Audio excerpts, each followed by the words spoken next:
Yo, what's up, guys? Todd from Zeotag here, and today we have Darius Santos from Dub.com, and he is the Chief Revenue Officer over there. And their tool is a personalized video sales tool so that you can, really do a great job with your outbound prospecting and working with your existing leads and closing deals. But because they're a SaaS product, they also use video in a great way for their customer onboarding, as well as their advertising and creating an omnipresence. So in today's episode, Darius really walks us through a bunch of great ways to use video for your outbound sales, your inbound sales, how to close deals, and how to use video, personalized video and general video on social and webinars and podcasts and one-on-one to really help your customers achieve success and stick around longer for your subscription services or products. So without further ado, here's my conversation with Darius.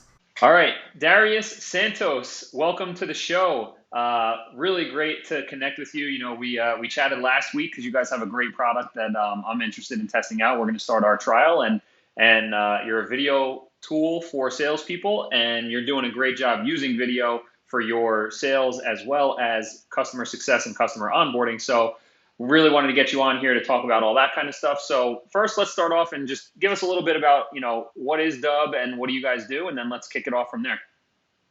Cool. Hey, so I'm Darius here with a Chief Revenue Officer at Dub.com. What we do is we actually have a tool, maybe similar to something you guys have experienced, kind of like a Loom, but really what we've done is we've taken it in the sales side of things, really as far as it can go when we're pushing the boundaries there. So we are a sales creation, hosting, and distribution platform. So what we do is we give people the ability to create videos through their cell, their webcams, screen recordings, professionally produced videos, however you want to create the videos. Then we have a lot of customization options, so things like adding calls to actions and tracking and lots of ways to customize and leverage that video. And then, of course, our distribution as well. So direct integration with things like Gmail, LinkedIn, SMS, Slack, really every channel you are. We want to meet you where you work and give you the ability to leverage video in those channels, as well as like some campaign and automations features so you can send out broadcasts and build out automatic sequences and things like that. Awesome. So, let's start at the beginning of the process that someone would go through using video, right? In terms of sales prospecting and using something like Dub, or, you mentioned a couple others if people want to do their due diligence. Yeah. But what is it, what kind of ways can people use video, and what are the benefits of it when it comes to sales prospecting? Yeah. So really, video is changing the way that the sales process can work, especially in things where you're needing to provide any type of visual description. Like if your process or service or product is at all complicated to describe, like if you can't describe it easily and understandably in one sentence, then video is probably going to help a lot in this process. So the way that it works is instead of just having to be in person for demos or things like that, you can use video to not only create much more interesting prospecting content. So let's say if you're using email for prospecting, or even like LinkedIn, you're sending these plain messages trying to get them to, maybe get on a call. Whereas if you're going to use video in these same channels, you can incorporate something of theirs. So this is a really common thing we actually teach to our clients when prospecting with video. You actually pull up something of the clients, like their LinkedIn profile or their business page, or really something pertinent to that prospect, and you actually begin the recording on that page. So that way the thumbnail of the video is going to be them. So when you're putting the message into an email, into a text, into a social media message, what they're seeing is something of their own, which is typically going to be a lot more interesting than your face or something you can from your company in the email itself. No one's more interested in something other than themselves. Like, wow, that's my LinkedIn. What's he have to say about that? And so in terms of prospecting, it really creates that. It helps build trust because you're getting you in front of them, your inflection, your expertise, all those great things that get to happen when you're on the call or in person can now happen asynchronously. We can have you having 1,000 of these detailed, hyper informative conversations at one time. So that's really where I'd say the power of video comes into play. It builds trust, understanding much quicker than you could through a plain text email. So it's like having all those phone conversations. But, my favorite personal thing we do is every sign up that comes in, we send them a video, and then I wake up to a calendar full of appointments. So that's my favorite thing. I don't have to be saying, when works for you, Monday at 10 or Tuesday at 12. And, it's just they book a time in the calendar, it's done. And I wake up full of appointments. I don't have to do any traditional prospecting. So pretty Awesome, cool. man. And you really touched on something that I'm really big on, is the creating the relationship and humanizing what's going on. And I think the more people can see your face versus versus just text. And in the last episode, we had Henry Kaminsky Jr. on, the brand doctor, and he talked about how he uses video on social to build his brand at scale and create that relationship. And he said, he wants to hit as many of the senses at once as possible. And so for people to be able to see and hear him and create an emotional connection happens way better with the video. And I think, really using a tool like this, where you get the video out, doing that personalization, like you said, like that shows you're on their LinkedIn profile, their website, and then getting your face involved. Now they feel like they're talking to a real human, and it's not just a blind email, but there's actually a picture. Exactly. And then we could get real complex, and let's talk about, getting into retargeting your prospects with videos. So now they're seeing you all over, which you guys do a great job of. I've been seeing you on all over the place since we connected. Every channel. And that omnipresence is really great, for building that know, like, and trust factor, like you said. So I think getting that personalized message in the inbox, and then seeing that omnipresence that you guys have outside of that, retargeting people, is just really creates like a personalized, humanized connection between people, and makes it easier for them to want to have conversations with you. At the very least, that they are going to respond, right? And that's what I always say is, I tell everybody, it drives me nuts when I see emails that come from info at, right?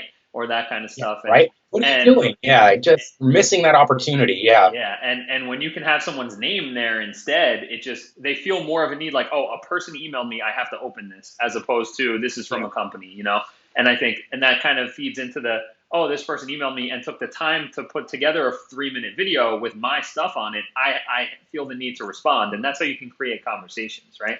So from the prospecting standpoint, we're hitting them up, we're getting them engaged visually right out of the gate because they're seeing something of theirs. We're building a relationship with a person's face and voice. But now, like, how do you talk about, how do you use videos when you're actually like closing deals, right? You've got the conversation going. How can you use how can you use video along that sales journey? Exactly. So this is a great time as well. So like what happens is, once you have opened the conversation, now you have that ability to learn a little bit more about the prospect, like what exactly the pain points are, what they're trying to solve. And then what you can do is then create a more custom approach. So instead of a long, lengthy email talking about how you're going to address their pain points, you get a video in there. They're going to be far more likely to consume that. They're going to be far more likely to understand it. And then you can provide a visual of what your packaging or proposal or whatever it actually is. And then you can go line by line. Let's say if you're just sending over a proposal, people have much better, like, actually I was just on the phone with a client yesterday. He's high ticket sales, and that's what he's doing. He's actually doing video proposals, and he's like, his close rate has gone up like 15% just since, and he's very new to the software as well.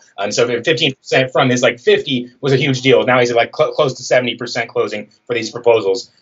Yeah, doing video recordings of the proposals is just a much more informative and human way of doing it. And then they're, like I said, far more likely to take the 2 minutes to watch a video versus reading this lengthy email and then trying to, what's this referring to? And, they don't understand the proposals and attachment. So yeah, I love that. I love that idea. We've seen a huge idea, like, when some of my clients used to send these, 20-page proposals and contracts, and like that gets put on the to-do list that never gets done, right? Like, I got paperwork from like the insurance company that I have to get done that's sitting there for months because I don't have time to read through it. So we shortened it down to like 2 pages, and we're closing things like way faster. And I bet if we started doing the video proposals like this, it would be even better. I like that idea. We're definitely going to test out that approach. So we got, we're hitting up our prospects with video. We create these conversations, we're getting proposals out, and we're signing deals. Now they come on board, but now the key is, how do you get somebody using your product, right? So where are you guys using video, or how are you using it to really make sure your new customers are successful in implementing the product so that they stick around?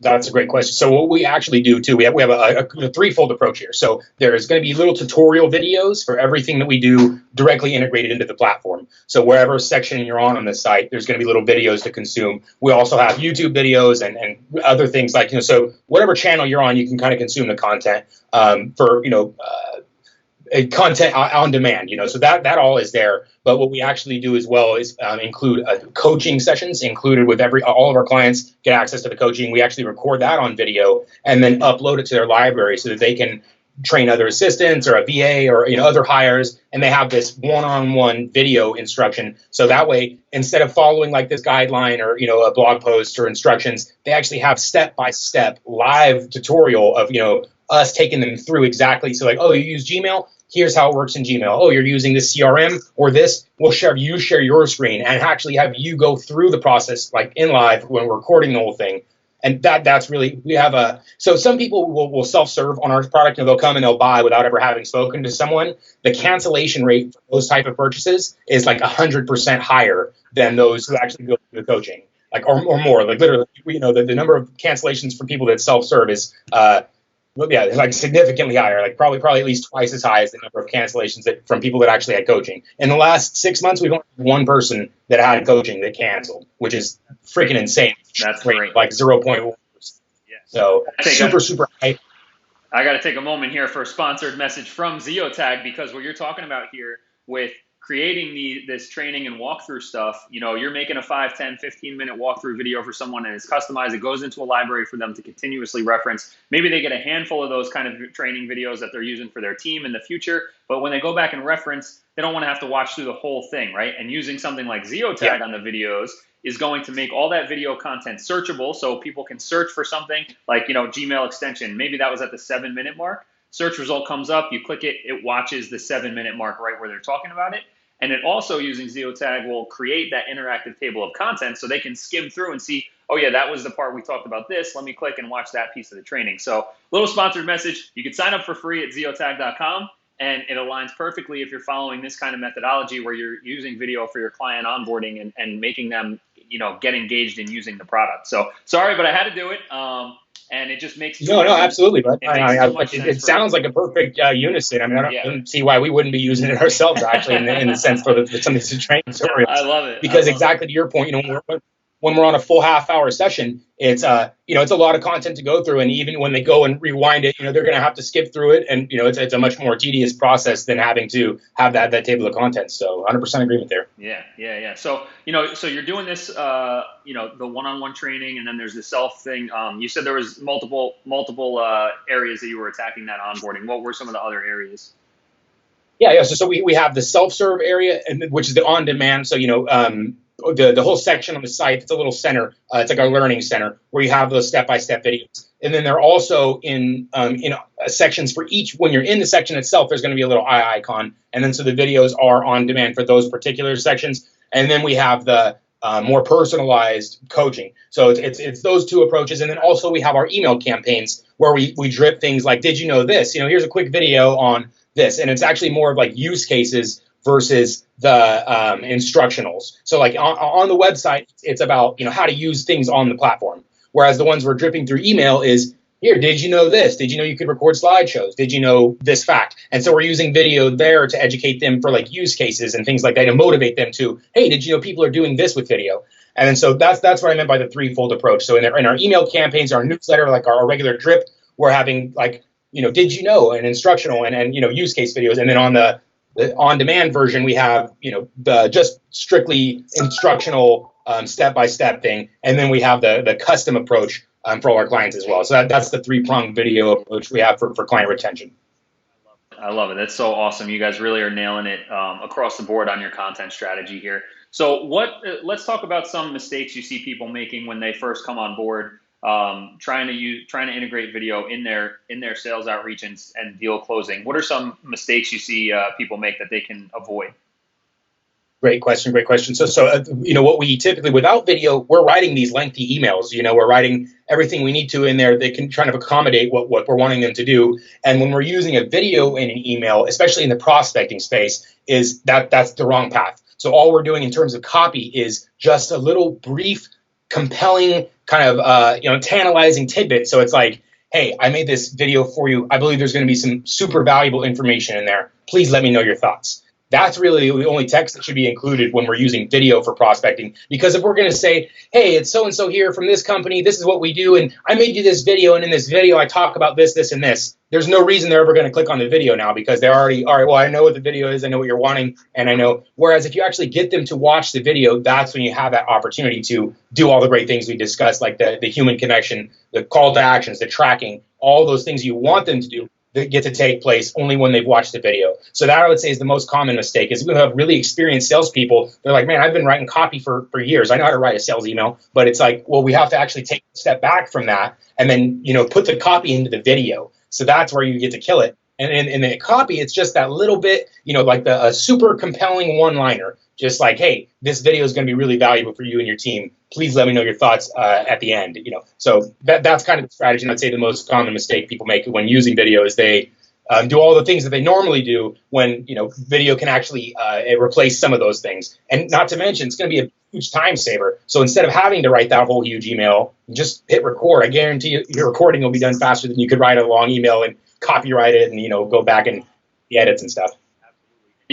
What I see people making the biggest mistake too is sending out something where like you want to control the conversation as much as possible, right? And like you said, when you put all the text in there, that allows them the opportunity to skim and say no, as opposed to taking that, instead of taking that little micro commitment, taking that little baby step forward, investing a little bit of more time, which creates momentum to spend more time and more time. And once your face is there and they're listening to you, they're going to feel like, hey, this guy put the 3-minute thing. I'm going to invest this 3 minutes. And that's 3 minutes you're spending in their earbuds and with your face in front of them. So I totally agree with that approach in everything, is to recognize what job each element of your campaigns and of your messaging, what's the job it's supposed to accomplish, right? Like people who try and really sell to a cold audience in a Facebook ad, right? That never works. It always falls flat because the job of the job of an ad to a cold audience is to open the conversation, get them familiar with you, engage with your content, show them you provide value.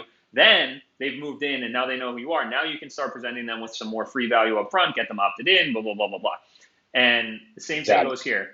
Don't let them say no before you've gotten the chance to prove your value to them, and taking them along with those little, the breadcrumbs along the trail, I think is huge, because one, you don't want to just leave it on the table and not even give yourself the opportunity. You want to put yourself in the best position for success, and let those micro commitments mean a lot when it comes to getting to a yes, right? It's stacking all these little micro commitments and the little head nods, the little yeses, the leaning in a little more, and that all piles up to them more likely to sign up with you.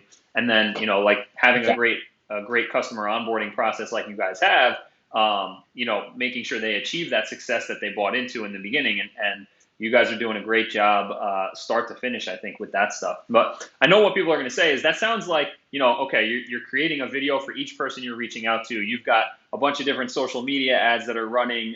You have webinars, you have this, you have that. Where do you find the time to do all this stuff? So do you have any tips or tricks for people to get a plan together to do this efficiently and not be too overwhelmed with how much time it might take? Yeah, no, absolutely. So the thing too is a lot of things can be done at scale. I mean, we have a lot of unique features on our platform, like the personalization text. So you can send the same video to 1,000 people, and it's going to have their first name on the video, on the URL, lots of things to make it feel and look a little bit more personalized. Then your job is just kind of make the video a bit more generic so that it can reach that wider audience. And then actually with your calls to action, the thing we've noticed the best success with, and especially in the colder prospecting, is a kind of a choose your own journey. Because, when you're not on the phone and you can't, okay, so this is where you're at, or you're here, top of funnel, middle funnel, bottom of funnel, you're not able to determine that when we're outbounding. So that's really what the choose your own journey. So you have someone who's very top of funnel. Here's an ebook or a PDF or something to educate them about, why you should be using a product or service like ours. And then you got the people in the middle of funnel, and they're like, okay, I know why I should be using video or geotagging or something. And then you're like, then you have, but why you? So then you have case studies, testimonials, some social proof to leverage. And that's really where, having a step for, in your, both your messaging and the way the video is customized, you can have one video go to 1,000 people and it can speak directly to each of those 1,000 people if you've done a good job in building out the content of the video and then also the actions you want them to take or the options you give them to take. So if, your only option is to book a time, and, out of those 1,000 people, there's probably going to be, 1 or 10% of people that are ready to book. But if you gave people other options like learn more, attend a webinar, consume some other information, you're going to be able to capture a much wider audience, bring them into your funnel, and then move them down that process. So, there's only, like I said, so many people at the bottom that are ready to go. You're low-hanging fruit, but you want the opportunity to capture the rest of those people. And you're really missing out on that if you're not, doing a good job. So, in terms of, finding the time to do the videos, I always tell people to get into a flow. So like once you are doing a video and try to do a couple back to back, cause you're in that mood. And once you get comfortable on camera, you're in the zone. And so like knock out your videos in one section, just like when you do anything else, you set time slots. And really, I would say, set a time for video and try to get as much done as you can in that time. Because once you're in the mode, it really makes things easier. You're more comfortable on camera. You have your script down, especially like when you're doing something like prospecting or sales where the script is the same, but you're adding those personalized elements. So it's either, you're doing one-on-one videos or you're doing one-to-many. So either way, there's ways to kind of optimize that workflow. So if it's the one-to-ones, you get into the zone and bang them all out back to back. And if it's the one-to-many, you just spend the time creating the copy for that video and the actions you want them to take to make sure it's going to reach a wider audience. So that's why I would say, a little bit of homework, that little bit of diligence in that moment when creating a piece of content is going to help you with, like I said, wherever it's being distributed, one-to-one, one-to-many, and you kind of know how you're going to map out your work based on that. Well, I know we both have a tight schedule today, but thank you so much for coming on. Why don't you tell everybody where they can find you guys and what they should check out first? Check it out, dubb.com. It's absolutely a free version, but if you're interested in the coaching and some more of the premium features, it's included in the subscription. Very, very affordable, just $40 a month. So you either got the free version or the very affordable version, $40, or if you pay for the year in advance, save you 20%. So pretty easy options. Check it out. There's a free trial too, gives you all the access to everything. So. Dubb.com, guys, dubb.com. Darius, thank you so much. We crammed a ton of value into a very tight episode here. I really appreciate it. And thank you, everybody, for watching. Check him out, dubb.com, zeotag.com, and we'll catch you on the next episode.